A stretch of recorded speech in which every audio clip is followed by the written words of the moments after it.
अरे ओए, कैसे हो मेरे प्यारे यूट्यूब वासियों। देखो, तुम्हारा भाई थोड़ा बिजी है तो आज से मनहुआ की कहानियां एक नया लौंडा समझाएगा। नाम मत पूछना, बस इतना समझ लो कि बंदा थोड़ा अमीर है, एटीट्यूड फुल है और खुद को बहुत बड़ा जीनियस समझता है। तो अपनी कुर्सी की पेटी बांध लो क्योंकि अब से माइक इस नए बॉस के हाथ में है। तो तुम लोग मनवा के फैन हो, बढ़िया है। मेरा नाम क्या है इससे फर्क नहीं पड़ता। बस इतना जान लो कि मैं एक जीनियस हूं, और जब एक जीनियस तुम्हें कोई कहानी समझाता है तो उसका लेवल ही अलग होता है। सिस्टम रेडी है, चलो स्क्रीन पर फोकस करो। मेरी नेटवर्थ तो अब 200 अरब के पार पहुंच जाएगी। 10,000 पॉइंट्स का यह जैकपॉट वाकई में जबरदस्त है। इस वक्त ज्ञान प्राप्त कर रहे लुओ युनजेंग ने अपनी उत्तेजना को काबू में रखा ताकि कहीं वो भटक न जाए। लेकिन एआई सॉफ्टवेयर विकसित करना इतना आसान नहीं है। यह काम अकेले लुओ युनजेंग के बस की बात नहीं है।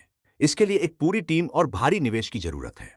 ऊपर से यह एक फुल मॉडल एम्ब्रियो है, जिसे विकसित करना किसी भी अन्य एआई सॉफ्टवेयर से कहीं ज्यादा जटिल है। काम की गति के हिसाब से इसे पूरा होने में कम से कम 6 महीने और ज्यादा से ज्यादा 2 साल से भी अधिक का समय लग सकता है। अध्याय 58। तुम माँ बेटी दोनों मुझ पर इतनी मेहरबान हो। मेरे लिए बहुत मुश्किल हो रहा है। एक दिन सुबह 5 बजे से कुछ देर पहले लुओ युनजेंग की नींद अपने आप खुल गई। मिलिट्री ट्रेनिंग के दौरान बनी उसकी आदत अभी तक बदली नहीं थी। लुओ युनजेंग का दिमाग इस वक्त पूरी तरह से आर्टिफिशियल इंटेलिजेंस और फुल मॉडल एम्ब्रियो की तकनीक से भरा हुआ था, जिसे एक बार में समझ पाना नामुमकिन था। शेन ईरन की सांसें धीमी थीं और उसकी महक फूलों जैसी थी। वह लुओ युनजेंग से चिपक कर सो रही थी। उसकी मुलायम और दूध जैसी गोरी टांगें लुओ युनजेंग के एब्स पर टिकी थी, जो काफी ठंडी और रेशमी महसूस हो रही थी। कल रात लुओ युनजेंग ने शेन यीरन के साथ 2 बार मुलाकात की थी, जिससे उसे क्रमशः 342 और 343 पॉइंट्स मिले थे। वह अपनी इस दूसरों की मदद करने वाली आदत को और आगे बढ़ाना चाहता था, लेकिन शेन यीरन ने उसे सख्ती से रोक दिया। लुओ युनजेंग दिन ब दिन और ज्यादा ताकतवर होता जा रहा है। पहले उसे आधा घंटा लगता था, पर अब तो वह इंसान की जान ही निकाल देता है। शेन यीरन अब और नहीं झेल सकती थी। सिस्टम में बैलेंस 685 पॉइंट्स हैं। बस एक बार और उनकी मदद करने की जरूरत है और फिर 1000 पॉइंट्स का बड़ा इनाम जीतने का मौका मिल जाएगा। लकी ड्रॉ का नशा ही ऐसा होता है। कल रात जो 10,000 पॉइंट्स का बड़ा इनाम मिला था, उसका मजा अभी तक बरकरार है। लुओ युनजेंग ने एक हफ्ते तक खुद को रोका था, लेकिन कल एक बार क्या ड्रॉ निकाला, मन और ललचा गया। उसने सोचा, क्यों ना थोड़ा और फायदा उठाया जाए, जो मौका सामने हो। उसे छोड़ना कैसा। बिना देरी किए लुओ युनजेंग ने अपना हाथ शेन की जांघों पर फिराया और अपने होंठ उसके करीब ले गया। शेन यीरन को नींद से जगाते हुए उसने फुसफुसाया, बेबी। शेन यीरन को संभलने का मौका दिए बिना लुओ युनजेंग ने उसे अपनी बातों में उलझा लिया। शेन यीरन अभी आधी नींद में ही था, लेकिन लुओ युनजेंग की इस मदद के आगे वो बेबस हो गया। तभी लुओ युनजेंग के फोन पर 2 बार वाइब्रेशन हुआ और 2 मैसेज आए। पहला मैसेज फैंग सेफिंग का था, जो पूछ रही थी कि क्या वह जाग गया है और वीडियो कॉल करना चाहती है। दूसरा मैसेज झाओ लिंगजुन का था, जो पूछ रहा था कि क्या वह अपनी मौसी के घर से वापस आ गया है और उसे 5 किलोमीटर की मॉर्निंग रन के लिए बुला रहा था। लुओ युनजेंग इस वक्त अपना काम पूरा करने में व्यस्त था, इसलिए उसने किसी को कोई जवाब नहीं दिया। सुबह के 6 बज चुके थे। शेन यीरन ने उसके हाथ पकड़कर गिड़गिड़ाते हुए उसे रुकने की भीख मांगी। तभी सिस्टम की आवाज गूंजी, मदद करने के लिए 343 पॉइंट्स मिले। टास्क पूरा हुआ। आखिरकार उसने शेन यीरन को छोड़ दिया। सफेद पर्दों के बीच से सूरज की सुनहरी किरणें छनकर शेन यीरन के चेहरे पर पड़ रही थी। उसका माथा पसीने से तरबतर था और चेहरे पर थकान साफ दिख रही थी। लुओ युनजेंग ने कहा, शेन आंटी, मैं नहाने जा रहा हूं और फिर नाश्ता बनाऊंगा, तुम आराम से सो जाओ। यह सुनकर शेन यीरन की हालत खराब हो गई और वह बुदबुदाया, अगर तुमने फिर से मुझे आंटी कहा तो मैं तुम्हें जान से मार दूंगा। इतना कहकर वह गहरी नींद में सो गया। अब सिस्टम में कुल बैलेंस 1020 पॉइंट्स हो चुका था। लो युनजेंग जब नहाने गया तो उसने अपने मन में सोचा कि चलो 1000 पॉइंट्स जोन 1000 अंक क्षेत्र का लकी ड्रॉ निकाला जाए। बधाई हो होस्ट, आपको मोस्ट पावरफुल ब्रेन यानी अद्भुत सीखने की क्षमता प्राप्त हुई है। अगले ही पल लो युनजेंग के दिमाग में artificial intelligence full modality large model development तकनीक का सारा ज्ञान तेजी से समाने लगा। वह समझ गया कि इसका असली फायदा क्या है। यह तो बहुत कमाल की चीज है। अब इससे ये सॉफ्टवेयर बनाने का समय काफी कम हो जाएगा। नहाने के बाद लो युनजेंग की शारीरिक क्षमताएं पहले से ही आम इंसानों से कहीं ज्यादा थीं, और अब इस मोस्ट पावरफुल ब्रेन के मिलने से उसकी सीखने की शक्ति और भी बेमिसाल हो गई है। नाश्ता करने के बाद लो युनजेंग वह लैपटॉप लेकर स्कूल के लिए निकला, जो शेन यीरन ने उसे खरीद कर दिया था। उसने योजना बनाई कि आर्टिफिशियल इंटेलिजेंस की पूरी तकनीक को अच्छी तरह समझने के बाद वह पढ़ाई के साथ साथ अपना स्टार्टअप भी शुरू करेगा। वैसे तो इतनी शक्तिशाली तकनीक होने के बाद उसे स्कूल जाने की कोई जरूरत नहीं थी, लेकिन आर्टिफिशियल इंटेलिजेंस एक बहुत बड़ा विषय है। अभी उसने सिर्फ लार्ज मॉडल डेवलपमेंट तकनीक सीखी है, जो सॉफ्टवेयर का हिस्सा है। कंप्यूटर, इलेक्ट्रॉनिक्स, इंफॉर्मेशन और कम्युनिकेशन इंजीनियरिंग और ऑटोमेशन जैसे विषयों में ईआई है। चिप्स और रोबोटिक्स जैसी हार्डवेयर डेवलपमेंट के लिए अभी और गहराई से पढ़ाई करना जरूरी है। स्कूल के रास्ते में उसने फांग सेफेंग को वीडियो कॉल किया और कहा, मेई तो गुड मॉर्निंग। फांग सेफेंग ने जवाब दिया, मेई तो क्या होता है, इसे पत्नी कहो। फांग से फेंग वापस स्पेशल फोर्स बेस पहुंच चुकी है। इधर चेन शुन अकेले समुद्र किनारे खड़ा होकर वीडियो कॉल कर रहा है। अपनी पत्नी लुओ युनजेंग को शेन यिरन से इजाजत मिल चुकी है। अब उसे कोई मानसिक बोझ नहीं है और वह खुलकर फांग से फेंग के साथ रोमांस कर सकता है। हाँ हाँ, यह हुई ना बात। पतिदेव, आप कितने अजीब हैं, अभी सो कर उठे हैं क्या? आप स्कूल के बाहर हैं। कल मैंने आपसे कहा था ना कि मैं कल रात अपने रिश्तेदार के यहां खाना खाने गई थी और वहीं रुक गई थी। ओह, तो क्या तुमने अपने पूर्व गर्लफ्रेंड से ब्रेकअप की बात की, या फिर वो गर्लफ्रेंड सिर्फ तुमने मनगढ़ंत कहानी बनाई थी? नहीं, कोई कहानी नहीं बनाई। मेरी सच में एक गर्लफ्रेंड है। मैंने कल रात उससे सब कुछ साफ साफ कह दिया। उसने क्या कहा? उसने कहा कि वो तुमसे आमने सामने मुकाबला करना चाहती है। मैं नेशनल डे की 3 दिन की छुट्टियों में डोंगहाई आ रही हूं। तुम उसे भी बुला लेना, मैं उसके साथ मुकाबला करूंगी। तुम नेशनल डे पर मुझसे मिलने आ रही हो, क्या तुम मेरा स्वागत नहीं करोगे? ऐसा कैसे हो सकता है? तुम्हारा स्वागत तो करना ही होगा। ठीक है, तो फिर यह तय रहा। एक और बात, मुझे कल एक विदेशी मिलिट्री एक्सचेंज मीटिंग के लिए बाहर जाना है जो 1 हफ्ते तक चलेगी।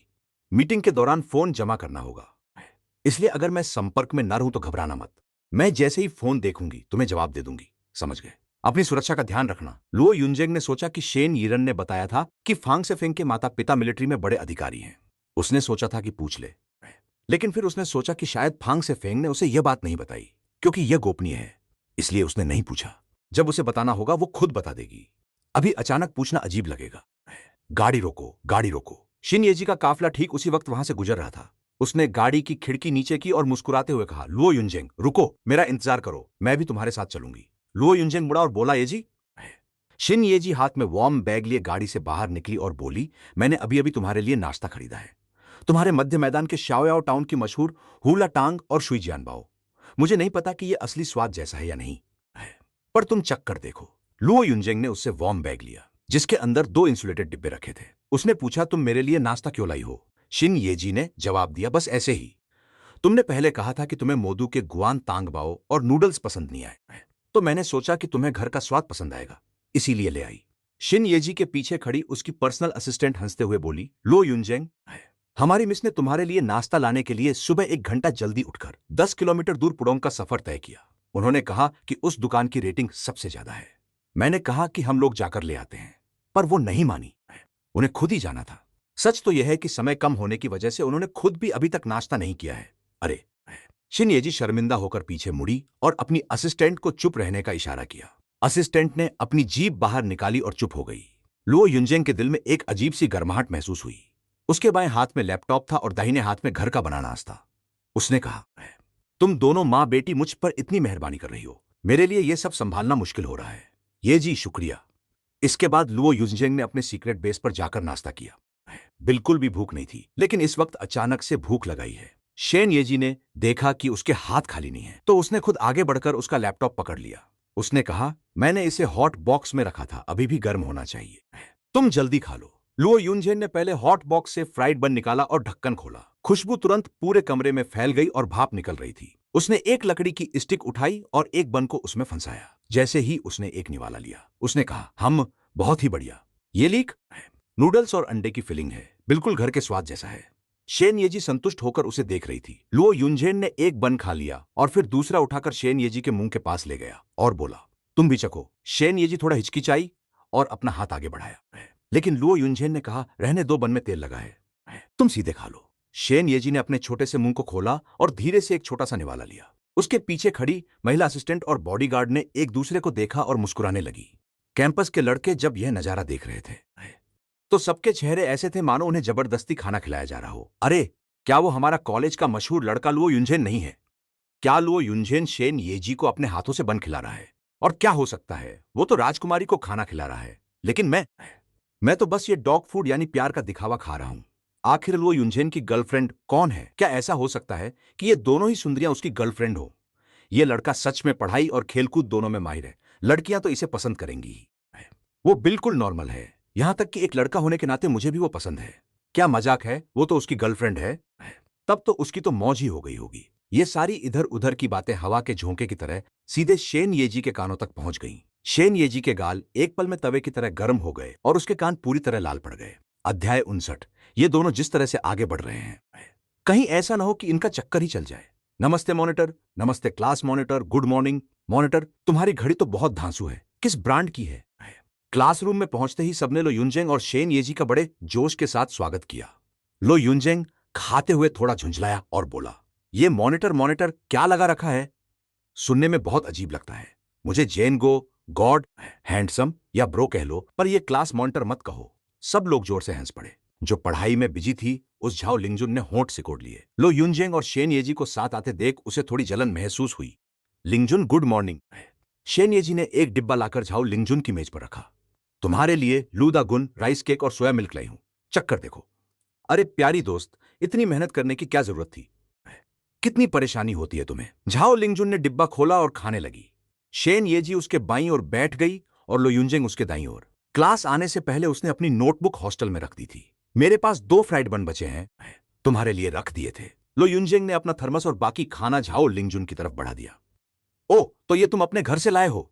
झाओ लिंगजुन ने पूछा। झाओ लिंगजुन के चेहरे पर खुशी थी, लेकिन जब उसने देखा कि येजी अपने साथ मध्य चीन का मशहूर नाश्ता हुलातांग लेकर आई है तो उसका चेहरा उतर गया। हुलातांग की खुशबू इतनी जबरदस्त थी कि क्लासरूम में पीना ठीक नहीं था, इसलिए हम दोनों ने रास्ते में ही उसे खत्म कर दिया। झाओ लिंगजुन के चेहरे की मुस्कान पल भर में गायब हो गई।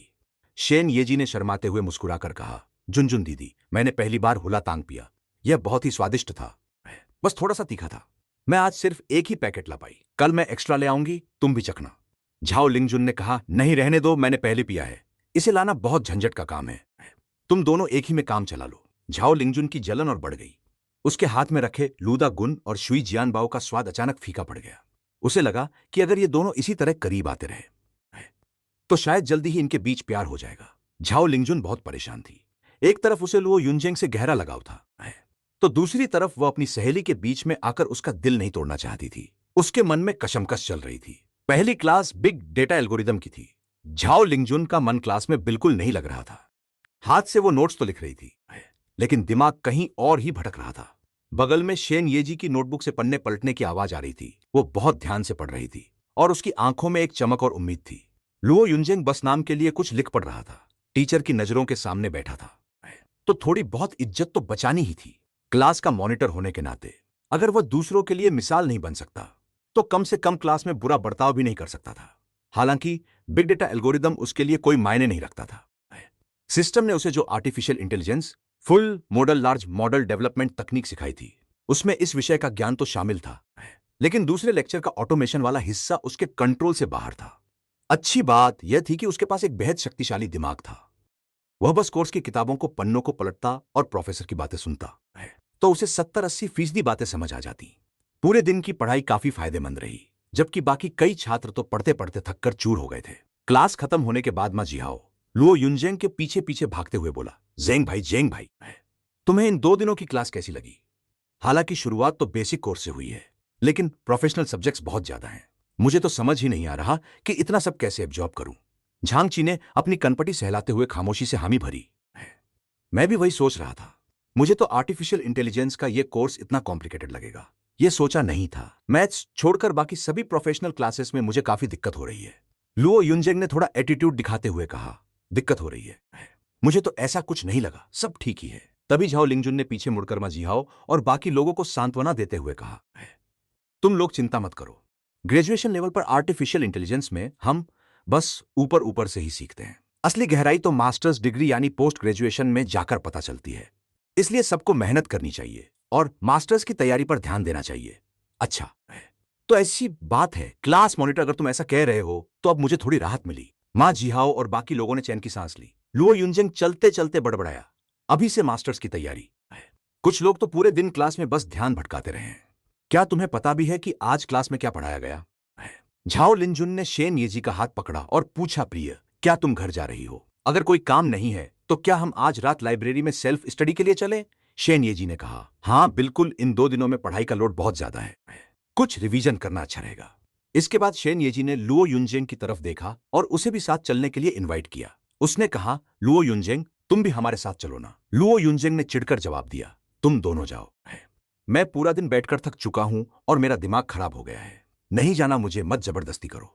झाओ लिंजुन शेन येजी को लेकर वहां से निकल गया। शेन येजी मन ही मन मुस्कुरा रही थी।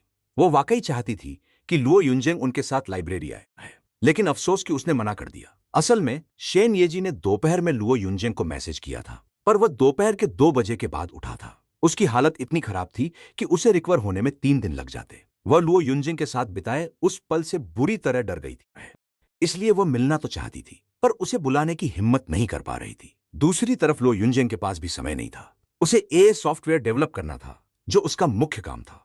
उसे शुरुआती रिसर्च के लिए हॉस्टल जाना था, इसलिए उसने शेन येजी का लाइब्रेरी जाने का न्योता ठुकरा दिया। रात के खाने के समय दूसरी मंजिल पर खिड़की के पास बैठे झाओ लिंजुन की नजर अचानक बाहर चिनार के पेड़ों के नीचे खड़े बाई चुशिया पर पड़ी। उसने हैरान होकर कहा, अरे, हमारी गाइड यहां क्या कर रही है? दूरी थोड़ी ज्यादा थी, इसलिए झाओ लिंजुन ने ध्यान से देखा। बाई चुशिया किसी लड़के के साथ बहस करती हुई लग रही थी और उस लड़के के हाथ में गुलाब का एक गुलदस्ता था। गाइड लुओ युनजेंग और शेन येजी ने भी एक साथ बाहर की तरफ देखा। लुओ युनजेंग ने शक जताते हुए पूछा, क्या वह गाइड का पति है? क्या दोनों के बीच झगड़ा हो रहा है? और क्या पति? मैंने तो कभी गाइड को शादीशुदा नहीं देखा। शादी? अच्छा, मुझे याद आया। सुना है कि एक लड़का अक्सर हमारी गाइड टीचर के पीछे पड़ा रहता है और आए दिन उन्हें परेशान करने आ जाता है। कहते हैं कि वे कॉलेज में क्लासमेट्स थे। क्या वो सच में क्लासमेट्स थे? आखिर वो आदमी क्या करता है? क्या वो कॉलेज का स्टाफ मेंबर है? नहीं, वो क्या काम करता है मुझे ठीक से नहीं पता। अब हमारी क्लास की टीचर को परेशान करने की हिम्मत, ये तो सीधे सीधे हमारी बेइज्जती है। हम दोनों क्लास मॉनिटर हैं। क्या हम ये सब चुपचाप देखते रहेंगे? चलो चलकर उसकी धुलाई करते हैं। लुओ युनजेंग मदद करने का मौका है, लेकिन जल्दबाजी मत करो। नहीं, हमें बस जाकर टीचर की तरफ से उनका साथ देना है। तीनों ने खाना अधूरा छोड़ दिया। लुओ युनजेंग ने माजिहाओ, झांगची और चेनमो को बुलाया। हम 6 लोग नीचे उतर आए। बाकी क्लासमेट्स को हमने नहीं बताया, क्योंकि ज्यादा भीड़ होने से ऐसा लगेगा जैसे हम लड़ाई करने जा रहे हैं। जैसे ही हम कैंटीन से बाहर निकले, देखा कि बाई चुशिया अकेले ही गुस्से में स्टाफ अपार्टमेंट की तरफ जा रही हैं। अरे, टीचर तो चली गई, वो उन्हें परेशान करने वाला आदमी कहां है? लुओ युनजेंग ने उस गुलमोहर के पेड़ की तरफ देखा जहां अभी उन दोनों के बीच बहस हुई थी। दूरी 100 मीटर से ज्यादा थी, लेकिन उसकी नजरें बहुत तेज थीं। 30 साल का एक आदमी हाथ में फूल लिए एक शैतानी मुस्कान के साथ BMW 3 सीरीज कार में बैठ गया। टीचर, झाओ लिंजुन और बाकी सब लोग उनके पीछे दौड़ पड़े। बाई चुशिया ने आवाज सुनकर पीछे मुड़कर देखा। उन्होंने अपनी भावनाओं को संभाला और एक नकली मुस्कान बिखेरते हुए कहा, तुम लोगों ने खाना खा लिया। खाना आधे में ही छोड़कर हम चले आए, क्योंकि हमने देखा कि एक आदमी तुम्हें परेशान कर रहा था। हमें तुम्हारी चिंता हुई कि कहीं तुम मुसीबत में न पड़ जाओ, इसलिए हम सब तुम्हारी मदद के लिए चले आए। देखो गाइडे, झाओ लिंजुन ने आगे बढ़कर चिंता जताते हुए पूछा। बाई चुशिया ने अपने बालों को कान के पीछे किया ताकि वो अपनी शर्मिंदगी छुपा सके। उसने कहा, मैं ठीक हूं, शुक्रिया। तुम लोग इस बारे में बाहर किसी से कुछ मत कहना। लुओ युनजेंग ने अपनी आस्तीनें ऊपर चढ़ाई और बोला, मैंने अभी उसे देखा था, मुझे लगता है वो अभी कैंपस से बाहर नहीं निकला होगा। गाइड, आप यहीं रुकिए, मैं उसे शाओलिन और कुंग-फू की असली ताकत दिखाता हूं। सब हंस पड़े। बाई चुशिया ने कहा, कानून का राज है, तुम लड़के शरारत मत करो। लुओ युनजेंग को अपने लिए स्टैंड लेते देख बाई चुशिया का दिल भर आया, लेकिन वह लड़का किसी चिपकू की तरह उसके पीछे पड़ा था, जिससे वह बेहद परेशान हो चुकी थी। उसे लगा कि अब कोई ठोस रास्ता निकालना होगा ताकि वह हमेशा के लिए पीछा छोड़ दे। अध्याय 60। क्या तुम चाहती हो कि मैं तुम्हारा बॉयफ्रेंड बनकर नाटक करूं? मां जिहाओ और बाकी लोग जब हॉस्टल लौटे तो उनकी नजर लुओ युनजेंग की मेज पर रखे लैपटॉप के डिब्बे पर पड़ी। लेनोवो लीजन, जिसमें अल्ट्रा 9 प्रोसेसर, 192 GB रैम और 4 टेराबाइट की SSD हार्ड ड्राइव थी। सबने कहा, भाई ये तो बहुत तगड़ा है, यह तो लगभग 50,000 का होगा। इसमें तो मेरे 5 लैपटॉप आ जाएं। झांग चिहू ने कहा, 50,000 का लैपटॉप? सच में भाई, तुम तो बहुत लग्जरी लाइफ जी रहे हो। 3 लाख की स्कॉलरशिप मिलने का अंदाजा ही कुछ और है, जलन हो रही है। लुओ युनजेंग हैरान होकर बोला, क्या यह 50,000 से ज्यादा का है? मैंने तो शिन इरेन से कीमत पूछी ही नहीं थी। मुझे कंप्यूटर के मॉडल्स के बारे में कुछ खास पता भी नहीं है। मां जिहाओ बोला, क्या तुम्हें सच में नहीं पता? क्या यह तुमने खुद नहीं खरीदा?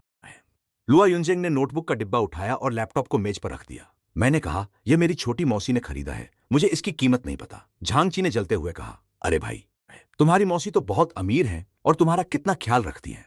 काश मेरी भी ऐसी कोई मौसी होती। लुओ युनजेंग ने लैपटॉप का डिब्बा खोला, उसे चार्जिंग पर लगाया और सिस्टम एक्टिवेट करने के बाद बिस्तर पर चढ़ गया। उसने अपनी दूसरी आईडी से शेन इरेन को मैसेज किया।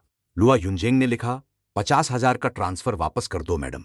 लुओ युनजेंग ने आगे लिखा, मुझे अभी पता चला कि जो लैपटॉप तुमने मुझे दिलाया है वो 50,000 का है।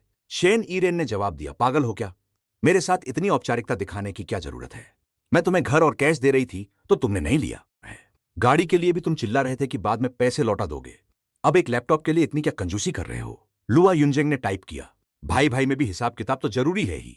शेन ईरेन ने जवाब दिया, कौन तुम्हारा भाई है? और सुनो, मेरी बेटी ने तुम्हें 16,88,000 की घड़ी गिफ्ट की, तब तो तुमने ले ली। अब मैं तुम्हें 50,000 का लैपटॉप दे रही हूं तो तुम नाटक कर रहे हो। यह बातचीत करते हुए लुआ युनजेंग ने बिस्तर के नीचे देखा ताकि उसके तीनों रूममेट्स उसे देख न ले। लुआ युनजेंग ने लिखा, जब मैं भविष्य में बहुत पैसा कमा लूंगा तब मैं ये जी को इससे भी कीमती तोहफा दूंगा। शेन ईरेन ने कहा, तो जब तुम अमीर बन जाओगे तब मेरे लिए भी कीमती तोहफा खरीद लेना। थोड़ी देर और बात करने के बाद लुआ युनजेंग बिस्तर से नीचे उतरा और कंप्यूटर ठीक करने लगा। शेन ईरेन अभी भी कंपनी में काम कर रही थी। काम का बोझ तो ज्यादा नहीं था, लेकिन वह लुआ युनजेंग को मिलने के लिए बुलाने की हिम्मत नहीं कर पा रही थी क्योंकि उसे अभी भी दर्द महसूस हो रहा था। कुछ देर बाद वे लोग बास्केटबॉल कोर्ट की तरफ गए। झांगची ने अपनी जर्सी और बास्केटबॉल वाले जूते पहन लिए थे। मैं बास्केटबॉल नहीं खेलता, तुम जाओ। मागे ने लो युनजेंग की कुर्सी के पीछे झुकते हुए हैरानी से पूछा, पाइथन, जावा, C++? तुम ये सारे प्रोग्रामिंग सॉफ्टवेयर क्यों डाउनलोड कर रहे हो? हमें अभी क्लास शुरू किए सिर्फ 2 दिन ही तो हुए हैं। अभी ये सॉफ्टवेयर डाउनलोड करना थोड़ा जल्दी नहीं है। मैंने प्राइमरी स्कूल से ही प्रोग्रामिंग सीखना शुरू कर दिया था।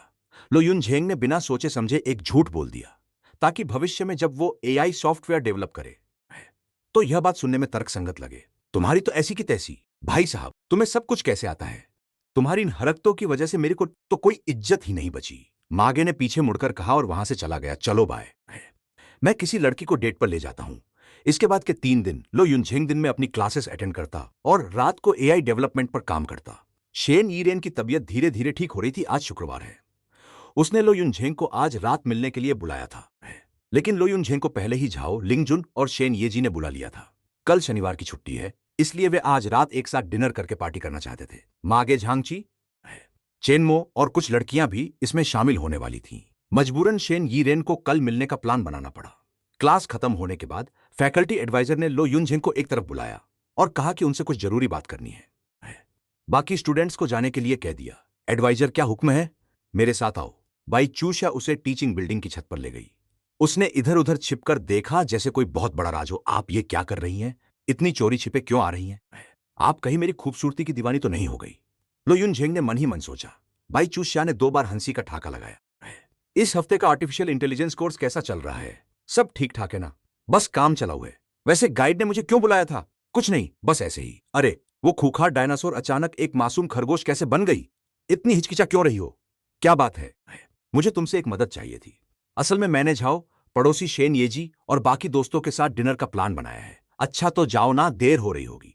पर तुम मुझे क्या मदद के लिए कह रही हो? अभी तो काफी समय है, डिनर के लिए देर नहीं हुई है। कैसे बताऊं? क्या वो BMW वाला लड़का फिर से तुम्हें परेशान कर रहा है?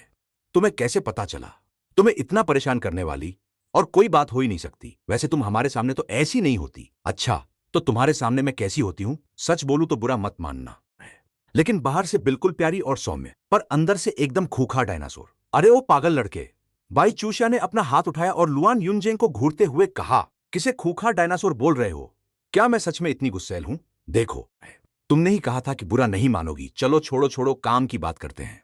बाई चूशा ने नीचे की तरफ इशारा किया और कहा, वो जो नीचे दरवाजे पर खड़ा है, मुझे जबरदस्ती डिनर पर ले जाना चाहता है। उसने मुझे पहले भी कई बार पूछा है, लेकिन मैंने हमेशा मना कर दिया।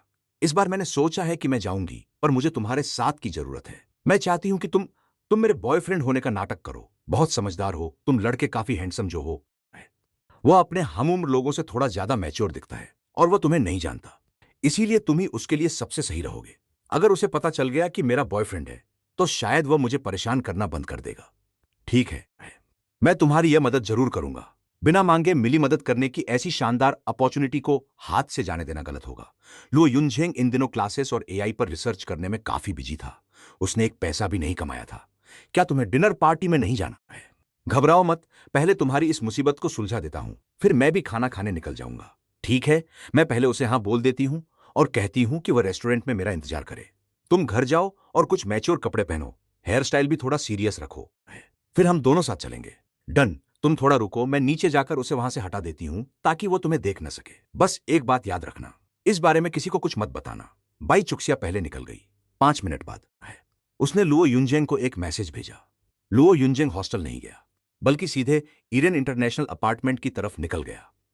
क्या वह स्पोर्ट्स कार लेकर किसी का बॉयफ्रेंड बनने जा रहा है? इसे थोड़ा ड्रामेटिक बनाना ही होगा, वरना सामने वाले पर असर नहीं पड़ेगा। हेलो दाजुन, मेरी आंटी ने अचानक मुझे उनके घर कुछ सामान लेने के लिए बुला लिया है। शायद 1 घंटे से ज्यादा की देरी हो सकती है। तुम लोग तैयार हो गए हो तो पहले निकल जाओ। अरे यार, तुम्हारे ही नखरे सबसे ज्यादा हैं। ठीक है, तुम अपना काम निपटा लो और सीधे वहीं आ जाना। हम पहले येजी की यॉट पर थोड़ा एंजॉय कर लेते हैं, जल्दी आना। फोन रखने के बाद लुओ युनजेंग ने शेन येजी को फोन किया। कोई बात नहीं, हम तुम्हारा इंतजार करेंगे। क्या मैं गाड़ी भेजकर तुम्हें तुम्हारी मौसी के घर भिजवा दूं? नहीं, तकलीफ करने की जरूरत नहीं है, बाद में मिलते हैं। लो युनजेंग एक इंटरनेशनल होटल पहुंचा और जल्दी से शावर लिया। उसने अपने बालों को पीछे की तरफ सेट किया ताकि उसका माथा दिखे और वह थोड़ा मैच्योर यानी परिपक्व लगे। जैसा कि कहावत है, अगर लाइफ में कामयाब होना है तो बाल पीछे की तरफ रखो। इसके बाद वह मास्टर बेडरूम में गया और शेन ईरान द्वारा उसे खरीद कर दिया गया अरमानी का सूट पहना। उसने खास तौर पर एक स्टाइलिश एप्रिकॉट कलर का ब्लेजर चुना और सोने की डंडी वाला चश्मा पहना। फुल साइज मिरर के सामने खड़े होकर उसने इधर उधर देखा और खुद से कहा, हूं काफी मैच्योर लग रहा हूं, बिल्कुल किसी अमीर बाप की औलाद जैसा। उसने अपना लुई वितो का छोटा बैग उठाया, लैम्बोर्गिनी की चाबी उठाई और शान से गैराज की तरफ चल पड़ा। अध्याय 61। बड़बोले, तुम कुछ ज्यादा ही एक्टिंग कर रहे हो। गूंजती हुई आवाज के साथ लो युनजेंग अपनी पीली लैम्बोर्गिनी लेकर स्कूल के दक्षिणी गेट के पास मेट्रो स्टेशन पहुंचा। बाई चुक्सिया पहले ही वहां पहुंच चुकी थी। अपने सहपाठियों की नजरों से बचने के लिए उसने लो युनजेंग को मेट्रो स्टेशन पर ही मिलने के लिए कहा था। पापा। लो युनजेंग ने हॉर्न बजाया और पैसेंजर साइड की खिड़की आधी नीचे की। बाई चुक्सिया ने आवाज सुनकर एक बार देखा, लेकिन फिर से अपनी नजरें स्कूल के गेट की तरफ घुमा ली। जैसे वो लो युनजेंग का इंतजार कर रही हो। उसने अपने कपड़े बदल लिए थे। स्कूल में उसने सफेद शर्ट और काले पतलून पहने थे, लेकिन अब उसने हल्के पीले रंग की ड्रेस पहन रखी थी। उसके बंधे हुए बाल अब खुले थे और उसने माथे पर हल्के बाल रखे हुए थे। उसका चेहरा गोल, त्वचा दूध जैसी सफेद और दिखने में वह काफी प्यारी थी। उसकी लंबाई लगभग 158 सेंटीमीटर थी और शरीर काफी छोटा था, अगर सिर्फ उसके चेहरे को देखा जाए तो। प्यारे दोस्तों, आज की कहानी एक बहुत ही दिलचस्प मोड़ से शुरू होती है। हमारी कहानी की हीरोइन, प्यारी सी दिखने वाली बाई चूसिया, सड़क किनारे खड़ी थी। तभी पास से गुजर रही एक शानदार कार का हॉर्न बजा। बाई चूसिया ने जब उस तरफ देखा तो उसकी आंखें फटी की फटी रह गईं। कार चलाने वाला इंसान और कोई नहीं, बल्कि उसका अपना दोस्त लुओ युनजेंग था। बाई चूसिया हैरान होकर बोली, लुओ युनजेंग, ये तुम हो? ये इतनी महंगी और शानदार कार तुम कहां से ले आए? कहीं तुमने इसे चोरी तो नहीं किया? लुओ युनजेंग ने जल्दी से कहा, ज्यादा सवाल मत पूछो, जल्दी कार में बैठो, वरना वो पीछे लगा हुआ बंदा अभी हमें पकड़ लेगा। बाई चूसिया ने बड़बड़ाते हुए कहा, तुम भी ना बिल्कुल पागल हो गए हो। उसने अपना बैग संभाला, कार का दरवाजा खोला और अंदर बैठ गई। सीट बेल्ट लगाते हुए उसने लुओ युनजेंग को गौर से देखा। उसने आज बहुत ही क्लासी कपड़े पहने थे, एक छोटा सा कोट और सुनहरी डंडी वाला चश्मा। बाई चूसिया उसे पहचान ही नहीं पा रही थी। उसने कहा, मैंने तो तुम्हें पहचाना ही नहीं। लुओ युनजेंग मुस्कुराया और बोला, तुमने ही तो कहा था कि मैं थोड़ा मैच्योर और संजीदा दिखूं, इसीलिए ये सब पहना है। बाई चूसिया का दिल ये सब देखकर थोड़ा धड़कने लगा था। उसने फिर पूछा, वैसे ये कार किसकी है? क्या तुमने ये गाड़ी शेन येजी से उधार ली है? और कहीं तुमने उसे मेरे बारे में सब कुछ बता तो नहीं दिया? लुओ युनजेंग ने उसे तसल्ली देते हुए कहा, नहीं नहीं, तुम बेफिक्र रहो, यह कार मेरी छोटी मौसी की है, वो भी इसी शहर में आई हुई थी, तो मैंने बस दिखाने के लिए ले ली। असल में मुझे यह सब इसलिए करना पड़ा ताकि उस चिपकू को सबक सिखा सकूं। पिछली बार वो स्कूल में BMW 3 सीरीज लेकर आई थी। अगर मेरा लाया हुआ बॉयफ्रेंड उससे कमजोर दिखता तो या तो वो मेरा मजाक उड़ाती या फिर पीछा ही नहीं छोड़ती। यह सुनकर बाई चूसिया हंस पड़ी और बोली, वाह, तुम भी ना कमाल हो। फिर उसने अपने फोन में नेविगेशन सेट किया और लुओ युनजेंग गाड़ी चलाने लगा। नेविगेशन के हिसाब से उनकी मंजिल हुआंग रोड पर थी। ये वही मशहूर हुआंग रोड है जिसे हमने फ्लावर्स यानी फैन हुआ शो में देखा है, जहां ढेर सारे बेहतरीन रेस्टोरेंट्स हैं। सुना है वो आदमी तुम्हारा कॉलेज का क्लासमेट है। आखिर क्या सीन है उसका? मुझे जरा उसकी पूरी कुंडली बताओ ताकि मैं भी अलर्ट रहूं। ठीक है, अब से मुझे गाइड कहना बंद कर दो, वरना थोड़ी देर में जब हम मिलेंगे और तुमने गलती से गाइड बोल दिया तो सारी पोल खुल जाएगी। तो फिर क्या बुलाऊं तुम्हें? मुझे बस चूशिया बुलाओ। रास्ते में बाई चूशिया ने उनके पुराने इतिहास के बारे में विस्तार से बताया। न्यूपी तांग और वो डोंग हाई फाइनेंस यूनिवर्सिटी में क्लासमेट्स थे। वो शहर के बाहरी इलाके का रहने वाला था, एक मिडिल क्लास परिवार से। अभी उसकी उम्र 30 साल है।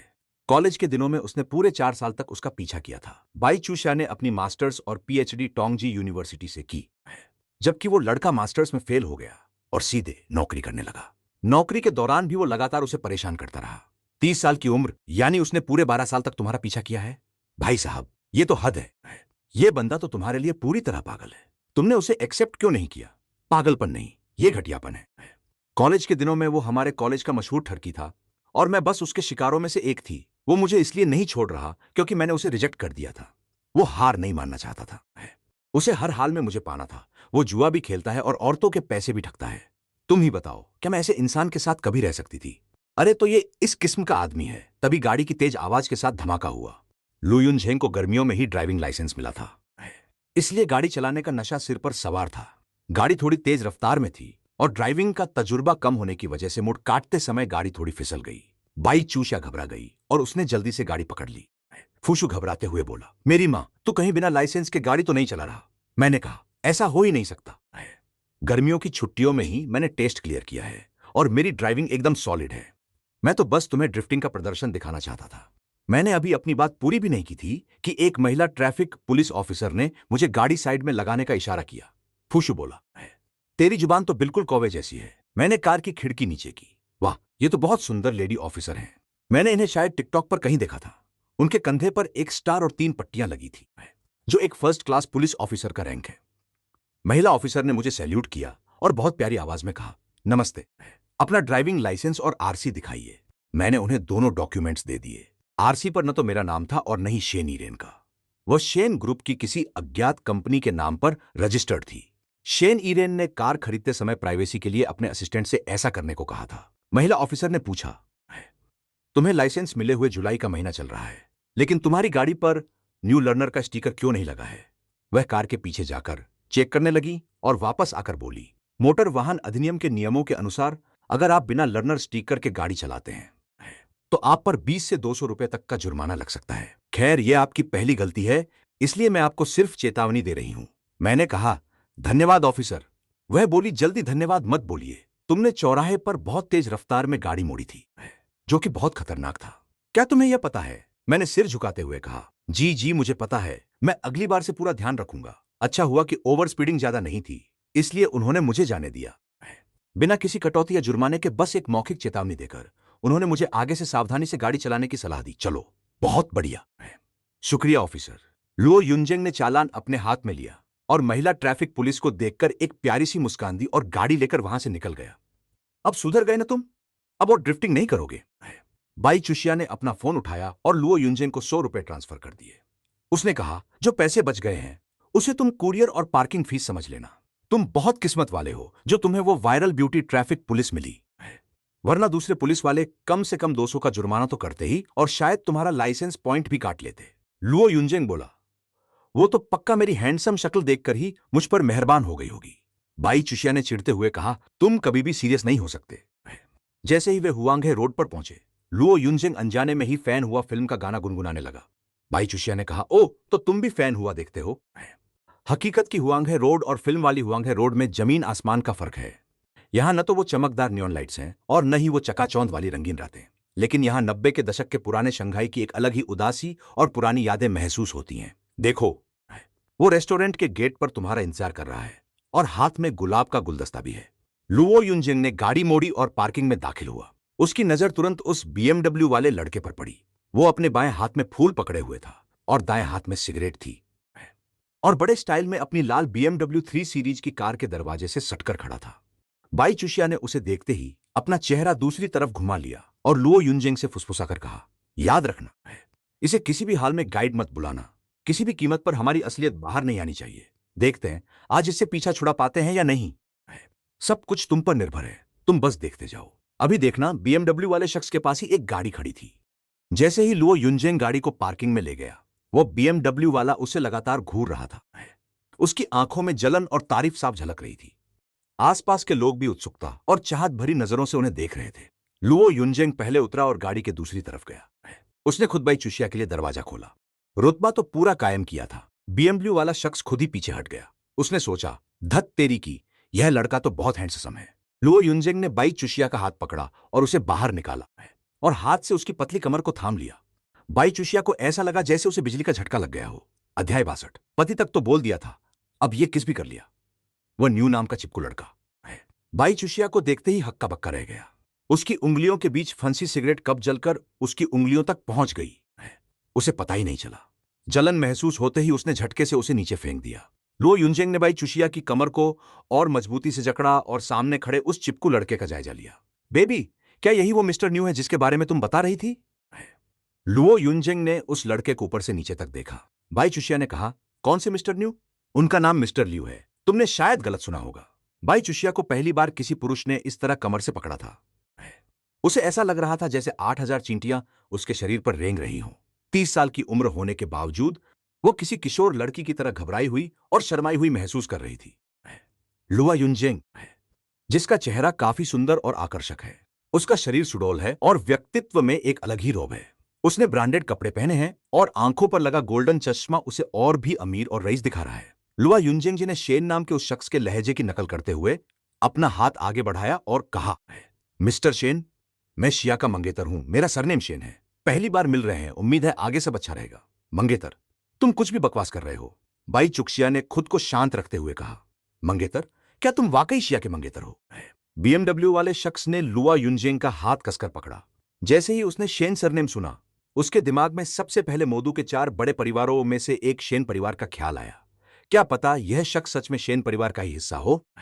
सुना था कि शेन परिवार की बेटी ने इस साल फुजियाओ यूनिवर्सिटी में एडमिशन लिया है और वो इत्तेफाक से बाई चुक्सिया की क्लास में ही है। क्या बाई चुक्सिया ने शेन परिवार की बेटी के जरिए ऊंची पहुंच बना ली है? यह सब कितना अचानक हुआ? 3 दिन पहले तक तो फुजियाओ जाने पर बाई चुक्सिया ने अपने बॉयफ्रेंड के बारे में कुछ नहीं कहा था और अब अचानक उनकी सगाई हो गई। कहीं ऐसा तो नहीं कि बाई चुक्सिया ने इसे सिर्फ नाटक करने के लिए हायर किया है? उसके कपड़े और स्पोर्ट्स कार सब किराए के हो सकते हैं। और रुको, मैंने अभी देखा उसने हाथ में पाटेक फिलिप की घड़ी पहनी है। वो भी पक्का किराए की ही होगी। वो शक शक से भरा हुआ था। हाथ मिलाते समय उसने थोड़ा जोर लगाया ताकि वह लुआ युनजेंग पर मानसिक दबाव बना सके और उसे डगमगाते हुए देख सके। लेकिन अगले ही पल उस शख्स के चेहरे के हाव भाव बिगड़ गए। उसे ऐसा महसूस हुआ जैसे उसकी हथेली की हड्डियां अभी टूट जाएंगी। दूसरी तरफ लुआ युनजेंग की आंखें बिल्कुल शांत और सौम्य थी। उसके चेहरे पर कोई शिकन तक नहीं थी। यह शख्स भले ही शेन परिवार का सदस्य ना हो, पर यह कोई आम इंसान भी नहीं है। इसके व्यक्तित्व में जो शाही अंदाज और आत्मविश्वास है, वो कोई मामूली इंसान दिखावा करके नहीं ला सकता। न्यूपीटांग ने बनावटी मुस्कान के साथ कहा, स्वागत है, आपका स्वागत है। लुओ युनजेंग ने अपना हाथ पीछे खींचा और कहा, मेरी मंगेतर ने बताया कि तुम उसके कॉलेज के क्लासमेट हो, इसलिए आज रात उसने तुम्हें खाने पर बुलाया है। तुम्हें मेरे साथ होने से कोई परेशानी तो नहीं है? न्यूपीटांग ने अपने दर्द करते हुए हाथ को झटकते हुए कहा, नहीं नहीं, बिल्कुल नहीं। उसने वेस्टर्न रेस्टोरेंट की तरफ इशारा करते हुए कहा, शेन साहब अंदर चलिए। न्यूपीटांग हाथ में फूल लिए उन दोनों के साथ रेस्टोरेंट की दूसरी मंजिल पर गया। लुओ युनजेंग का व्यवहार बहुत सामान्य था, लेकिन बाई चुक्सिया थोड़ा असहज दिख रही थी, जिसे देखकर न्यूपीटांग को फिर से शक होने लगा। तीनों खिड़की के पास वाले एक प्राइवेट केबिन में जाकर बैठ गए। सफेद टेबल क्लॉथ पर एम्बियंस लाइट, फूलों का गुलदस्ता और मोमबत्तियां सजी थीं। न्यूपीटांग ने मेन्यू कार्ड दोनों हाथों से आगे बढ़ाते हुए कहा, शेन साहब, चुक्सिया, आप लोग क्या खाना पसंद करेंगे? जो मन करे वो ऑर्डर कीजिए। वह स्वभाव से तो कंजूस है, लेकिन शेन परिवार से रिश्ता जोड़ने के लिए वो बहुत दरियादिली दिखा रहा था। लुओ युनजेंग ने मेन्यू लेते हुए कहा, अगर जो मन करे वो ऑर्डर कर सकते हैं, तो फिर मैं संकोच नहीं करूंगा। उसने पन्ने पलटते हुए कहा, डार्क एंगस टॉमहॉक स्टीक। फिर माहौल बनाते हुए बोला, डार्लिंग, क्या हम दोनों के लिए कपल कॉम्बो ले लें? बाई चुक्सिया का दिल जोर जोर से धड़क रहा था। उसने धीरे से कहा, ठीक है। लुओ युनजेंग ने मेन्यू देखते हुए मन में सोचा, साला सच में बहुत महंगा है। फिर उसने वेटर से कहा, आपका कपल कॉम्बो 500 युआन का है, उसके साथ 2 आलमास कैवियार भी ले आना। अभी तो कपल कॉम्बो का नाम चल रहा था।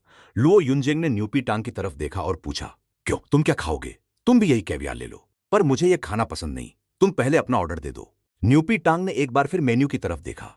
यांग जीपी 6,999 युआन। बाई चुशिया ने पहले कीमत नहीं देखी थी, लेकिन अब जब उसने मेन्यू पर कीमत देखी तो वो पूरी तरह हैरान रह गई। उसने टेबल के नीचे लुओ युनजेंग को हल्का सा धक्का दिया, ये इशारा करते हुए कि बस करो, कहीं ऐसा न हो कि न्यूपीटांग बीच में ही बिल भरने से मना कर दे। तुमने जो ये 2 कॉम्बो ऑर्डर किए हैं वो 12,000 से ऊपर के हो गए हैं। मेरी एक महीने की सैलरी सिर्फ 8,000 है भाई। असिस्टेंट की सैलरी बहुत कम होती है, मुझे बर्बाद मत करो। लुओ युनजेंग बिल्कुल शांत चेहरे के साथ आगे ऑर्डर करने लगा। उसने white truffle couple edition, 2 golden secret bag couple edition और एक black and white truffle mushroom soup couple edition order किया। लुओ युनजेंग ने जो भी डिश ऑर्डर की, न्यूपीटांग का दिल एक बार जोर से धड़का। बाई चुशिया ने टेबल के नीचे उसके पैर पर जोर से चिमटी काटी। 10 लाख से ऊपर हो गया है भाई। मैंने तुम्हें पहले ही बताया था, यह अक्सर जुआ खेलता है और औरतों के पैसे बर्बाद करता है। यह कोई अमीर खानदानी लड़का नहीं है। पिछले 12 सालों से मैंने उससे एक पैसा नहीं ठगा और अब तुम्हारी वजह से मैं लुट गई। मुझे काम करते हुए 2 साल हो गए हैं और मैंने अब तक 1 लाख भी नहीं बचाए। तुम एक बार के खाने में ही मेरा सब कुछ खत्म कर दोगे क्या? फिलहाल इतना ही रहने देते हैं। अगर कम पड़ा तो बाद में और मंगा लेंगे। लुओ युनजेंग ने मेन्यू न्यूपीटांग की तरफ बढ़ा दिया। मिस्टर न्यू, आप देखिए आपको क्या खाना है? न्यूपीटांग झल्लाकर बोला, मेरा नाम लियू है, न्यू नहीं। अभी और खाना है तो और ऑर्डर करो। तुम मुझे मार ही डालो तो अच्छा है। शुक्रिया, मेरे पास मेन्यू है, मुझे भूख नहीं है। बस 1 प्लेट पास्ता ले आओ। न्यूपीटांग ने वेटर को देखकर एक बनावटी मुस्कान दी। वेटर ने सहजता से पूछा, सर क्या आप और मैडम रेड वाइन लेना चाहेंगे? अरे हां, मैं तो भूल ही गया था। लू युनजेंग ने फिर से मेन्यू पलटा। लानत है, इसमें अत्तों का लाफाइट क्यों नहीं है? छोड़ो, कोई भी 2 बोतल ले आओ। 2007 की 2 बोतल रोमानी कोंटी। अरे भाई, तुम तो बड़े हरामी निकले। इस एक बोतल की कीमत 9,909 युआन है और तुमने एक नहीं 2 बोतल ऑर्डर कर दी। खाने पीने का बिल तो 3 लाख के पार चला गया। क्या तुम मुझे कोई बेवकूफ समझ रहे हो? मेरे पास इतने पैसे कहां हैं? आज रात के खाने के लिए भी मैंने 2,000 रुपए उधार लिए थे। न्यूपीटांग को पक्का यकीन हो गया कि उसे फंसाया गया है। इसलिए खाना आने के बीच में उसने पूछा, शिन जी, आप कहां काम करते हैं? अरे, शिन ग्रुप के तहत आने वाली एक छोटी सी टेक कंपनी को मैनेज करता हूं। बाप रे, ये तो वाकई शिन परिवार का आदमी है। न्यूपीटांग का दिल जोर से धड़कने लगा। मेरी तो डर के मारे जान ही निकल गई थी। तुम लड़का भी ना बड़ी फेंकते हो। क्या मैं पूछ सकता हूं? शिन ग्रुप के प्रेसिडेंट मिस्टर शिन यिरेन, आपके क्या लगते हैं? अरे बाप रे, न्यूपीटांग ने घबराकर दोनों हाथ जोड़ लिए। तो आप शिन परिवार के राजकुमार हैं। मुझे माफ करें, मेरी गुस्ताखी माफ करें। सच कहूं तो छोटी वाली कौन? शेन ईरन तो इकलौती बेटी है, उसकी कोई सगी बहन नहीं है। हाँ, चचेरी और ममेरी बहनें बहुत सारी हैं, तो तुम्हारी बात गलत भी नहीं है। बाई चूषा ने घबराहट कम करने के लिए नींबू पानी का एक घूंट पिया। अजीब बात है, मैं उसकी गाइड हूं, फिर भी उसके सामने मैं एक नए सिपाही जैसी क्यों महसूस कर रही हूं? बाई चूषा का व्यवहार बहुत ही असामान्य था। न्यू पीतांग को शेन गोंगजी की पहचान पर तो 80% भरोसा हो गया था, लेकिन दोनों के प्रेमी होने वाली बात पर उसे अब भी शक था, क्योंकि बाई चूषा बहुत ज्यादा शांत थी। आमतौर पर जब भी वह न्यू पीतांग को देखती थी तो उसे जमकर खरी खोटी सुनाती थी। वो उसे गाली दिए बिना नहीं रह पाती थी। आज गाली न सुनकर न्यू पीतांग को कुछ अजीब सा लग रहा था। वेटर 2 बोतल रेड वाइन और डिकेंटर लेकर आया। बाई चूषा ने आखिर अपना पहला डायलॉग बोला, लोग, तुम गाड़ी चलाओगे, तुम्हें शराब नहीं पीनी चाहिए। लोग, उसने पति कह दिया। न्यू पीतांग को जैसे किसी ने जोर का झटका दिया हो। ओह, सही कहा। वैसे भी थोड़ी देर में तुम्हें मेरी मौसी से भी मिलना है। लोक युनजेंग ने बाई चूषा की तरफ आंख मारी और उसकी नजरों में एक शरारत थी। न्यू पीतांग मन ही मन बोला, अबे, तुम दोनों मुझे हवा समझ रहे हो क्या? न्यू पीतांग ने देखा कि वाइन अभी खुली नहीं है, तो उसने मुस्कुराते हुए पूछा, शेन गोंगजी, तो क्या यह एक बोतल खोल दूं? मेरी पत्नी को यह पीना पसंद है। दूसरी बोतल आप वापस ले जाइए। आपको ही अपने साथ ले जानी चाहिए। यह बात कहते ही न्यू पीतांग को पछतावा होने लगा। यह तो बस एक अनजाने में कही गई शिष्टाचार की बात थी, कोई बड़ी बात नहीं थी। लेकिन अगर शिन परिवार के साथ संबंध बन जाए तो एक बोतल शराब की क्या औकात। मेज पर एक के बाद एक लजीज व्यंजन परोसे जाने लगे। लुओ युनजेन लगातार बाई चुक्सिया के लिए बीफ स्टेक काट रहे थे और कभी कैवियार खिला रहे थे। उन्होंने बाई चुक्सिया को पूरा सम्मान दिया। वहीं दूसरी तरफ न्यूपीटांग के सामने बस एक साधारण इटालियन पास्ता रखा था। मन में हीन भावना आना तो आम बात थी, लेकिन मुख्य बात यह थी कि वे दोनों लगातार उसके सामने रोमांस दिखा रहे थे, जो उसे बहुत परेशान कर रहा था। शराब के कई दौर चलने के बाद कमजोर दिल की बाई चुक्सिया का चेहरा शराब के नशे में लाल हो गया। वह बोली, सच कहूं तो 1 लाख की रेड वाइन का स्वाद वाकई अलग होता है। तभी लुओ युनजेन का फोन बजा। उन्हें शेन येजी का फोन आया था। जैसे ही उन्होंने फोन उठाया, न्यूपीटांग की नजर स्क्रीन पर लिखे नाम पर पड़ी, शेन येजी। यह तो शेन परिवार की इकलौती बेटी है, जिसे पहले न्यूपीटांग को शिन साहब की पहचान पर थोड़ा शक था। अब उसे पूरा यकीन हो गया। लुओ युनजेन ने जानबूझकर येजी बहन कहकर संबोधित किया। ठीक है, मैं बस थोड़ी देर में पहुंचता हूं। 16वें घाट पर एक नंबर यॉट है ना? फोन रखते ही लुओ बोले, न्यू भाई, हमें कुछ जरूरी काम है, क्यों ना फिर कभी बात करें। ठीक है, ठीक है। न्यूपीटांग उन्हें छोड़ने के लिए उठा और हाथ में बिना खुली रेड वाइन की बोतल उठा ली। यह बोतल आप अपने साथ ले जाइए। नहीं नहीं, आप इसे वापस रख लीजिए। नहीं नहीं, शिन साहब, कृपया बुरा मत मानिएगा। अगली बार मैं आपके लिए इससे भी बेहतर वाइन लाऊंगा। न्यूपीटांग ने वेटर से एक गिफ्ट बॉक्स मांगा और बोला, बेबी चलो चलते हैं। लुओ युनजेन ने देखा कि बाई चुषा नशे में धुत है, तो उसने उसे सहारा देकर संभाल लिया। बाई चुषा की नजरें धुंधली थीं और वह लड़खड़ा रही थी। लुओ युनजेन उसे सहारा देते हुए नीचे ले आया। उसने कहा, संभल कर, संभल कर। न्यूपीटांग हाथ में रेड वाइन का बैग लिए उनके पीछे चल रहा था। वेटर बिल लेकर उनके पीछे बाहर तक आया। न्यूपीटांग ने फुर्ती से लैम्बोर्गिनी का पैसेंजर साइड का दरवाजा खोला, जिस पर लुओ युनजेन ने बाई चुषा को सीट पर बैठाया। बाई चुषा ने अपनी आंखें सिकोड़ी और नशे में बुदबुदाई, Luo what the hell Luo. जैसे ही लुओ का नाम उसके मुंह से निकला। बेहद सतर्क लुओ युनझेन ने झुककर उसके लाल होठों को चूम लिया। उसने मन ही मन सोचा, अरे यार, ये मेरा दिमाग भी ना, मैंने उसे चूम क्यों लिया। न्यूपी टांग अब पूरी तरह से यकीन कर चुका था कि दोनों के बीच गहरा रिश्ता है, और उसने बाई चुसिया को पाने की अपनी उम्मीद भी छोड़ दी। अध्याय 63। वीकेंड पर दोस्तों की party, artificial intelligence startup plan. Luo भाई, फिर मिलेंगे। लुओ युनझेन ने पैसेंजर साइड का दरवाजा बंद किया और न्यूपी टांग के कंधे पर हाथ रखा। फिर मिलते हैं, फिर मिलते हैं। न्यूपी टांग ने रेड वाइन का गिफ्ट बॉक्स आगे बढ़ाया। एक छोटा सा तोहफा है, उम्मीद है कि शेन साहब इसे बुरा नहीं मानेंगे। लुओ युनझेन ने कहा, लुओ भाई, आप बहुत मेहमान नवाज हैं। उसने अपनी नजरें न्यूपी टांग की गोद में रखे गुलाब के फूलों पर टिका दी और पूछा, ये फूल कहां से खरीदे तुमने? मुझे अपनी एक गुलदस्ता देना चाहता था। न्यूपी टांग ने फौरन कहा, शेन साहब, अगर आपको ऐतराज न हो तो आप इसे ही ले जाइए। गुलाब के फूल बड़े बुजुर्गों को भी दिए जा सकते हैं, आपको अलग से खरीदने की मेहनत नहीं करनी पड़ेगी। ठीक है फिर, शुक्रिया लुओ भाई। लुओ युनझेंग गाड़ी के ड्राइविंग सीट की तरफ गया, दरवाजा खोला और अंदर बैठ गया। गाड़ी की दहाड़ के साथ उसने कहा, शनगुंज, आराम से जाइएगा। न्यूपी तांग ने झुक झुक कर सलाम किया और संपरिवार के युवा मालिक को अपनी सुपरकार की तेज आवाज के साथ जाते हुए देखा। वह अपनी हथेलियों को रगड़ते हुए खुशी से गुनगुनाने लगा, कौन है जिसने चुपके से मेरा दिल चुरा लिया है? उसे बस इस बात का दुख था कि उसने नंबर नहीं लिया। तभी वेटर ने पीछे आकर कहा, मिस्टर न्यू, आज रात का आपका कुल बिल 3,22,222 रुपए हुआ है। आप पेमेंट कैसे करेंगे? वेटर के पीछे 2 सुरक्षा गार्ड भी खड़े थे। न्यू पितांग के चेहरे की मुस्कान पल भर में गायब हो गई। उसने चिढ़कर कहा, इतनी जल्दी क्या है? मैंने अभी खाना खत्म भी नहीं किया है। और सुन, मेरा नाम ल्यू है, न्यू नहीं। उसका दिल बुरी तरह धड़क रहा था। नहीं, बिल्कुल सीटी बजा रहा था। 3 लाख से भी ज्यादा। अगर पैसे का जुगाड़ नहीं हुआ तो क्या होगा? एक खाने के बिल के लिए क्या अपनी गाड़ी गिरवी रखनी पड़ेगी? उसकी ये पुरानी BMW 3 सीरीज तो इतने पैसे की है भी नहीं। न्यू पितांग हुआंगे रोड पर दूर होती लैम्बोर्गिनी को घूरता रह गया। इधर पैसेंजर सीट पर बैठी बाई चू शिया पूरी तरह से हैरान और कंफ्यूज थी। उसने पूछा, तुमने अभी मुझे किस किया? तभी सिस्टम की आवाज आई, टिंग, दूसरों की मदद करने के लिए 600 पॉइंट्स मिले। टिंग, दूसरों की मदद करने के लिए 300 से बी पॉइंट्स मिले। लुओ युनझेंग ने सोचा, ओह, 2 बार। एक बार उस हॉट किस के लिए और दूसरी बार उस न्यू पी तांग से पीछा छुड़ाने में मदद करने के लिए। बाई चू शिया थोड़ी नशे में थी। उसने फिर पूछा, लुओ युनझेंग, मैं तुमसे पूछ रही हूं। लुओ युनझेंग ने शांत रहते हुए जवाब दिया, मैंने तुम्हें किस नहीं किया। मैंने बस अपनी होठों की त्वचा से तुम्हारा मुंह बंद किया था। तुम्हें पता है, तुम अभी पकड़े जाने ही वाली थी। बस 1 सेकंड की और देर हो जाती। लुओ युनझेंग के मुंह से अचानक निकल पड़ा, तुम्हारी शराब पीने की कैपेसिटी सच में बहुत खराब है। सिर्फ 2 गिलास पिए और तुम अभी से नशे में धुत हो गई। गाड़ी को एक मोड़ से घुमाते ही लुओ युनझेंग की नजर फिर से ड्यूटी पर तैनात उस खूबसूरत ट्रैफिक पुलिस वाली पर पड़ी। मैं अपने क्लासमेट्स के साथ पार्टी करने जा रहा हूं। अगर तुम फ्री हो तो तुम भी मेरे साथ चल सकती हो, उसने कहा। अरे 1 मिनट रुको, जरा मुझे यह तो समझाओ कि अपने होठों से टिश्यू से मेरा मुंह बंद करने का क्या मतलब था?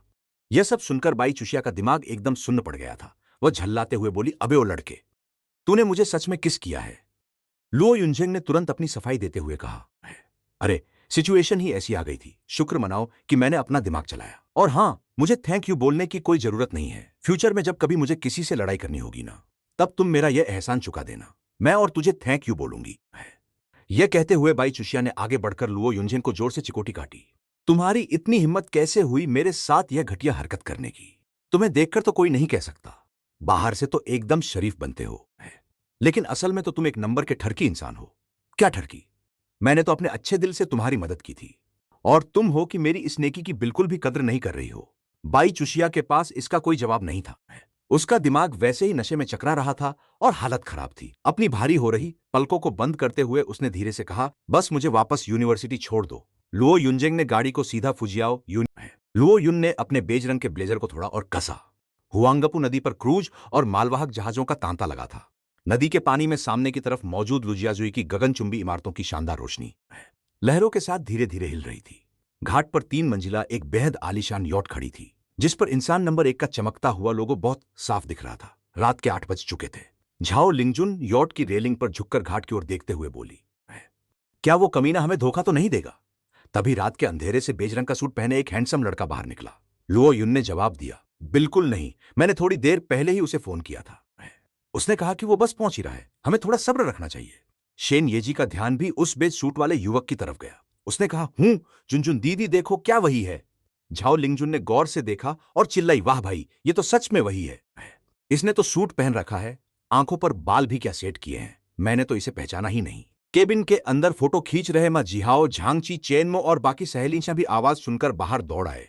माँ जिहाओ बोल पड़ा, अरे यार, जैन भाई तो आज एकदम कड़क लग रहे हैं। झांगची ने हाथ हिलाते हुए आवाज दी, जैन भाई हम यहाँ हैं, बस एक छोटी सी पार्टी ही तो है। फिर जैन भाई आप किसी रिश्ते की बात पक्की करने आए हो क्या, जो इतना तैयार होकर आए हो? माँ जिहाओ ने जलते हुए कहा, वैसे सच कहूं तो वो बहुत हैंडसम लग रहा है। ये क्लीन और सोबर लुक लड़कियों को बहुत पसंद आता है। इस बंदे ने पक्का हम सबको बिना बताए अपनी तैयारी की है। कितना शातिर है ये। चेनमो ने धीरे से बड़बड़ाते हुए कहा, सच कहूं तो जैन भाई अगर तैयार न भी होते। सच तो यह है कि झूठ किसी को चोट नहीं पहुंचाता, लेकिन सच हमेशा एक तेज तलवार की तरह होता है। लुओ युनजेंग को उसकी महिला बॉडीगार्ड यॉट पर ले आती है। दोस्तों, इंतजार कराने के लिए माफी चाहता हूं। तुम अपनी मौसी के घर क्या लेने गए थे जो इतनी देर हो गई? झाओ लिंगजुन ने ऊपर से नीचे तक लुओ युनजेंग के लुक को परखा। जैसा कि मां जिहाओ ने कहा था, किन शुफेंग का यह पहनावा कॉलेज की लड़कियों को सबसे ज्यादा पसंद आता है, लेकिन हर कोई इसे कैरी नहीं कर पाता। अगर मां जिहाओ ये कपड़े पहनता तो वो बिल्कुल वैसा ही लगता जैसे सोंग शियाओबाओ ने कोई फैंसी सूट पहन लिया हो। 2007 का रोमानी कोंटी। लुओ युनजेंग ने शराब का डिब्बा उठाते हुए कहा, मेरी मौसी ने मुझे आज रात डिनर पर बुलाया था, लेकिन जब उन्हें पता चला कि मैं क्लासमेट्स के साथ पार्टी में जा रहा हूं तो उन्होंने मुझे ये वाइन दी ताकि हम सब साथ में एंजॉय कर सकें। अरे बाप रे, 2007 का रोमानी कोंटी, ये तो बिल्कुल हमारी उम्र की है। मां जिहाओ ने धक्का देते हुए वाइन की बोतल ले ली। मेरे घर पर भी ऐसी एक बोतल है। मेरे पापा ने उसे बरसों से संभाल कर रखा है और पीने की हिम्मत नहीं हुई। मार्केट में इसकी कीमत करीब 1 लाख रुपए है। एक बोतल 1 लाख रुपए। झांगची के होंठ कांपने लगे। भाई, ये तो बहुत ज्यादा महंगा और आलीशान है। हम तो बस एक साधारण सी पार्टी कर रहे हैं। इसकी जरूरत नहीं थी भाई। एक काम करो, इसे वापस रख दो, मैं इसे बाद में घर छोड़ आऊंगा। नहीं नहीं, ऐसा मत करो। मां जिहाओ ने वाइन को कसकर पकड़ लिया। जब ले ही आए हो तो चखने भी दो। तुम्हारी मौसी ने पीने के लिए ही तो दी है। अगर नहीं पिएंगे तो ये बर्बाद हो जाएगी। झाओ लिंगजुन ने अपनी बाहें बांधते हुए कहा, तो तुम शराब लेने गए थे? ठीक है, अगर तुम देर से आए हो तो तुम्हारी मजबूरी समझ में आती है, लेकिन ये इतना सज धज कर आने की क्या जरूरत थी? लुओ युनजेंग ने एक चक्कर लगाते हुए कहा, यह मुझे मेरी छोटी आंटी ने दिलवाया है। उनका कहना है कि शंघाई के लोग स्टाइल पर बहुत ध्यान देते हैं। इस ड्रेस को पहनकर पार्टी में आने से एक अलग ही फील आता है। कितना दिखावा करता है। झाओ लिंगजुन ने मुंह बनाते हुए कहा। शेन येजी ने मुस्कुराते हुए कहा, सब आ गए हैं, चलो अब खाना खाने चलते हैं। लुओ युनजेंग इतनी देर से भाग दौड़ कर रहा था, पक्का उसे बहुत भूख लगी होगी। अरे ओ मेरी सहेली, तुम्हारी आंखों में सिर्फ लो युनजेंग ही दिखता है क्या? हमें भी बहुत भूख लगी है, चलो चलो अब चलते हैं। शेन येजी ने थोड़ा शर्माते हुए झाओ लिंगजुन का हाथ पकड़ा और सबको यॉट की तीसरी मंजिल पर बने बड़े से टेरेस पर ले गई। साथ ही उसने स्टाफ को बोर्ड शुरू करने और खाना परोसने का निर्देश दिया। लुओ युनजेंग की योजना थी कि आज रात वह अपने क्लासमेट सा आर्टिफिशियल इंटेलिजेंस स्टार्टअप प्लान के बारे में बात करेगा। सॉफ्टवेयर बनाना एक सिस्टमैटिक काम है जिसमें बहुत सारे लोगों की जरूरत पड़ती है, इसलिए उसे मदद की तलाश थी। अगर किसी को काम नहीं आता तो कोई बात नहीं, वह उन्हें सिखा सकता था। साथ ही वह कुछ पोस्ट ग्रेजुएट स्टूडेंट्स और अनुभवी इंजीनियर्स को भी भर्ती करने की सोच रहा था। अध्याय 64। क्लास मॉनिटर, क्या शेन येजी का तुम पर कुछ ज्यादा ही फेवर नहीं है? वाह, क्या ये जरूरत से ज्यादा शानदार नहीं है? यॉट की तीसरी मंजिल के टेरेस पर पहुंचते ही लुओ युनजेंग की आंखें चमक उठीं। सफेद संगमरमर की गोल मेज पर मिठाइयां और फलों की प्लेटें सजी थीं। डेक पर गुब्बारे बिखरे हुए थे और रेलिंग पर लिपटी हुई लाइट्स चमक रही थी, जो एक बहुत ही शानदार माहौल बना रही थी। सब लोग बैठ जाओ, आज की पार्टी मेरी तरफ से है। शेन येजी ने सबको अपनी जगह बैठने का न्योता दिया। वह अभी भी उसी मिड पार्टेड लंबे बालों वाले स्टाइल और सफेद ड्रेस में थी। बस आज रात उसने ऊपर से एक ऑफ व्हाइट कार्डिगन डाला हुआ था। सितंबर के आखिर की शंघाई की रात थोड़ी ठंडी थी। बैठते समय मां जिहाओ ने मजाक उड़ाते हुए कहा, जेन भाई, अभी नोटिस किया तुमने और शेन शियाहुआ दोनों ने ऑफ व्हाइट कपड़े पहने हैं। क्या तुम दोनों ने पहले से तय किया था? यह सुनकर शेन येजी के कान तुरंत लाल हो गए। झाओ लिंगजुन ने दाएं बाएं देखा। सच में यह बिल्कुल कपल ड्रेस जैसा लग रहा था। उसने सोचा, क्या ये दोनों मेरी जानकारी के बिना रिलेशनशिप में आ गए हैं? अरे, मुझे मौका मिलते ही उन दोनों से पूछना होगा। मां भाई, तुम अपनी जुबान बंद रखोगे? क्या तुम्हें और रोमा कौन ती वाइन नहीं पीनी है? लुओ युनजेंग ने आराम से एक जगह बैठते हुए कहा। मां जिहाओ हंसते हुए बोला, ही, मेरी जुबान पर ताला लग गया है, एकदम बंद। झाओ लिंगजुन लुओ युनजेंग के बाईं ओर बैठ गई। शेन येजी पहले लुओ युनजेंग के दाईं ओर बैठना चाहती थी, लेकिन थोड़ी हिचकिचाहट के बाद वह झाओ लिंगजुन के आगे जाकर बैठ गई। उसे डर था कि कहीं क्लासमेट्स फिर से उसे और लुओ युनजेंग को लेकर मजाक न उड़ाने लगे। हालांकि अंदर ही अंदर उसे यह अच्छा लग रहा था। बाकी छात्राएं शेन येजी और झाओ लिंगजुन के साथ बैठ गईं। मां जिहाओ, झांगची और चेनमो लुओ युनजेंग के ठीक सामने बैठ गए। मेज पर एक के बाद एक लजीज व्यंजन आने लगे, जिनमें मुख्य रूप से शंघाई, झोंगयुआन और जिन्हुआ के व्यंजन शामिल थे। अरे, क्या यह हमारे झोंगयुआन का मशहूर बियांजियांग दापान जी चिकन डिश नहीं है? लुओ युनजेंग ने पिछली बार वेस्टर्न खाना खाया था, पर उसका पेट नहीं भरा था और उसे वह खाना कुछ खास पसंद भी नहीं आया था। इस समय अपने होम टाउन का खाना देखकर उसकी भूख जाग उठी। फ्राइडे सिस्टम शट डाउन करो। और हां, तुम लोग स्क्रीन घूरना बंद करो। नीचे वो लाल सब्सक्राइब बटन दिख रहा है, उसे प्रेस करो। चलो मिलते हैं अगले वीडियो में।